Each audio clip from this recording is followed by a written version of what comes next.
10,000 నుంచి అంటే ₹1,00,000 తీసుకున్న వాళ్ళకి 20,000 వచ్చేది ఏడాదికి. అంటే అంతకుముందు లోను వాళ్ళు ఎంత తీసుకున్నారో దాన్ని 5 సంవత్సరాల్లో రీపే చేస్తామని చెప్పారు వీళ్ళు వచ్చే ముందు అధికారంలో ఉన్నంత వరకు వచ్చినంతది. ఆ లెక్కను చూసుకున్నప్పుడు 2019లో అంతకుముందు మినిమం 10 లక్షలు తీసుకుంటుంది కదా ఒక గ్రూపు. 10 లక్షలు అంటే ఒక్కొక్కళ్ళు ₹1,00,000 తీసుకున్నట్టు. ఈ ₹1,00,000 తీసుకున్న వాళ్ళకి 20,000 వచ్చినాయి ఏడాదికి. అదే 2 లక్షలు తీసుకున్న వాళ్ళకి 40,000 వచ్చినాయి ఏడాది.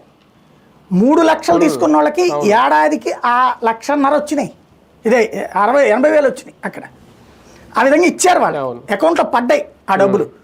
ఇది కాకుండా డ్వాక్రా రుణమాఫీ డబ్బులై, అవి కాకుండా చేయూత అనే పథకం కిందన ఎవరికాళ్ళు చిన్న చిన్న వ్యాపారాలు పెట్టుకోవడానికని 18,000 ఇచ్చారు అప్పుడు ఒక్కొక్కరికి. వాస్తవంగా అప్పట్లో అతను పాదయాత్ర సందర్భంలో ₹1,500 50 ఏళ్ళకే పెన్షన్ ఇస్తానన్నాడు. అన్నప్పుడు తిట్టారు, మనం కూడా విమర్శించాం ఏంది ఇది అని. ఇప్పుడు వీళ్ళు 50 ఏళ్ళకి అన్నప్పుడు కరెక్ట్గానే అన్నారు అందరూ.